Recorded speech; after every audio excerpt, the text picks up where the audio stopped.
The ritual is not the state. Hello, my friend. Are you in control of your life, of your state of mind, of your consciousness?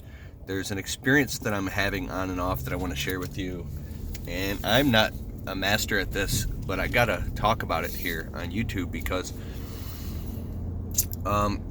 you can control the way you feel, and you can feel happy and abundant and all that stuff and bring success into your life, or you can bring pain and misery and sorrow and suffering, your experience is coming from a place of the chooser who makes the conscious choice to feel that way. It's the chooser behind your consciousness, and when you get in touch and in tune with that, you get to understand that to the point that if you're depressed and feeling negative and you're slumped over and you're in fear and anxiety and you just can't get yourself going, you are actually doing the ritual of being that way, so therefore you're experiencing it. But if you literally snap yourself out of it and go, oh my God, I'm doing that, I'm doing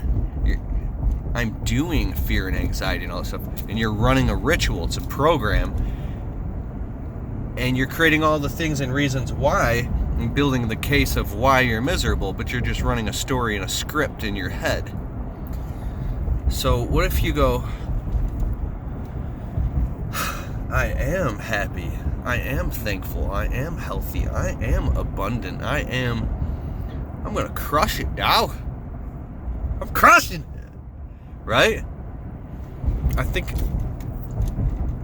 the best state to be in, or level to be at, is when you can consistently demand that and command that of and over yourself most of the time, and catch yourself when you start to fall into a slump.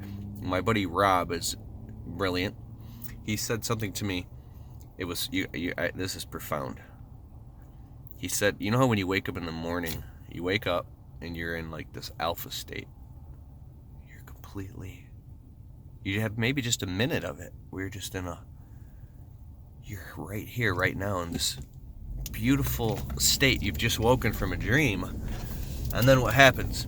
The computer boots up, and all of a sudden all the programs, the startup programs start going, and now it takes over. Now you can start thinking of, oh shit, I gotta do this today, I got this problem, I got this, and now it takes over you like an entity. And what do? You grab your phone, now you're fucked.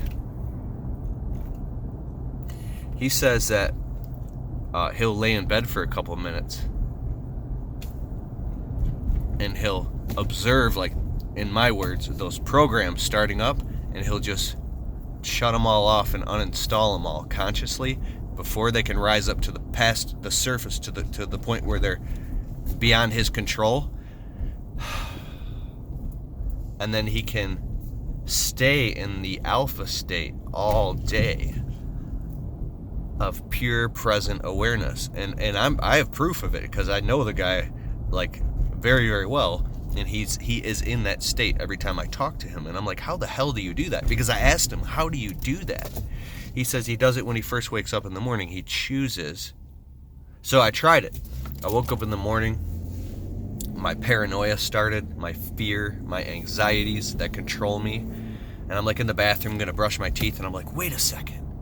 Screw that. I choose to have an amazing day. I choose to be positive. Think about that. You choose how you're going to feel and what systems and programs you're going to run.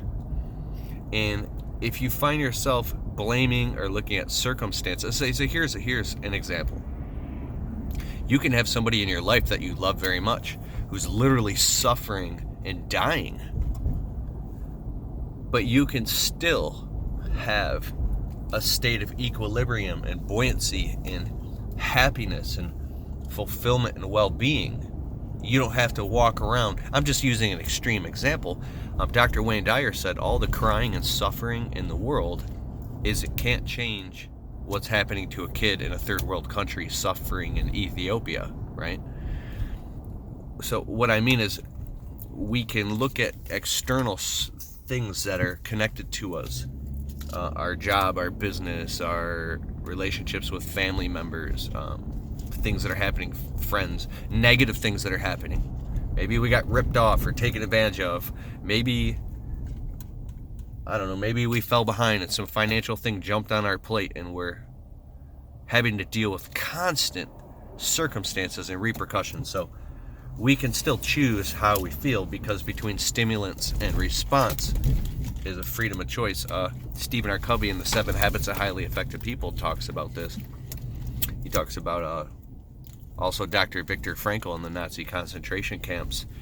While he was literally being tortured, he chose to feel and put himself in a place of absolute bliss. I'm just pulling up at the office here to get some work done, but because I do coaching calls a day a week. I might bump it up to 2 days a week, but people that want to talk to me, that want help if they're getting their business started, I'm not trying to sell you anything, but I'm just where I'm going right now. If you want to, go to keithkalfas.com, scroll all the way to the bottom, and then you can get on the phone with me for a one-on-one call. So, but anyways, Dr. Viktor Frankl chose to feel and put himself in a state of bliss and see beauty in the most basic things. It's almost like you're lying to yourself, but you're not. You're going into this beautiful dreamlike state where you can experience unconditional love and bliss and everything and become connected to that. And that's where kind of Eckhart Tolle broke out with The Power of Now and these amazing books that allow you to go into this meditative, beautiful state. And the funny thing is, when you go into that state of unconditional love, it's like the Ho'oponopono prayer, the Hawaiian Ho'oponopono prayer, which says, I love you, forgive me, thank you, I'm sorry. If you repeat that in all different ways, I'm sorry, forgive me, thank you, I love you, forgive me, thank you, I'm sorry. And you just keep surrendering and letting go. Watch. Surrendering and letting go, then you can hold people around you in a bubble of unconditional love. You surround them with love. You pray for them. When they're negative and dumping their garbage all over you, or taking out their problems on you, or accusing you, the feeling of being accused. If you're a good person and you don't do anything wrong and somebody's accusing you, it just like can freak you out, right? And you just hold the trash bag, you just hold the garbage can, you just let them just dump it all in there. And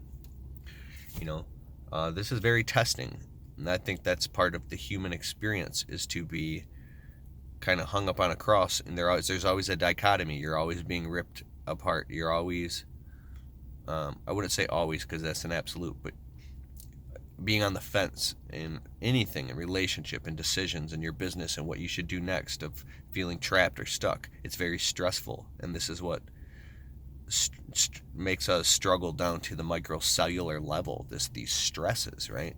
So being in a state of peace and equanimity and equity is very important. Now,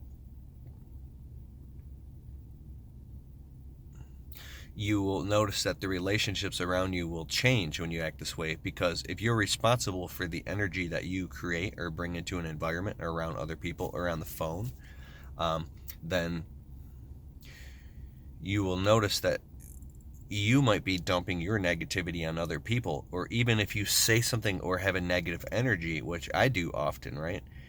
You're discharging that on somebody else. So if somebody ever calls you negative, it's because you are negative, but you're just not aware of it, right? So just like somebody, I don't mean abusive in like physical abuse. I just mean like somebody that can actually perceive that you're being emotionally abusive to them, or whatever, you want to call it. If you're just have the negative patterns and habits of being stressed out, well, somebody who's really is sensitive to energy, they feel that, and now they feel abused just by your negative energy, right? So how can we become aware of this and cleanse properly. There's got to be some type of things. Let me know in the comments below if there's rituals. I know you can pray. I know you can surrender. I know you can pray to God, things like that. But how do you keep your energy positive all the time or most of the time, so you are a light that shines on other people? So you shine the light of love and wellness and prosperity and all those things. I want to know, is there anything, can you recommend me to anything? I know there's an amazing book by Dr. David R. Hawkins called Letting Go. Awesome. There's The Power versus Force by David R. Hawkins. There's a ton of books on it. But how do you keep a consistent practice so you stay in a state of that? Okay, that's it for this video. You can hit the subscribe if you want, and let me know in the comments below. And I think one reason why we fall into negative patterns is because we try to be positive and we go out and do positive things and we take action, yet we just keep getting nominal or negative results. It's sometimes hard to stay positive when you don't see the positive things happening around you. But I also think that sometimes we can, we're looking from the inside out, or we're not aware of how great we're actually doing and how far we're coming along, right? Because if you're always stretching yourself to experience fulfillment, if you're always putting one foot in front of the other, and you're always trying and you never ever give up, I think that's very important. There's a lot to be said for that. Being not so damn hard on yourself and feeling like you have to get somewhere all the time. I know I should practice what I preach, but because you've already arrived. You've already arrived. You're already here. See, I'm preaching to myself now. Already arrived. Already here. Here and now. All right. I got to go in the office, get some work done. Later.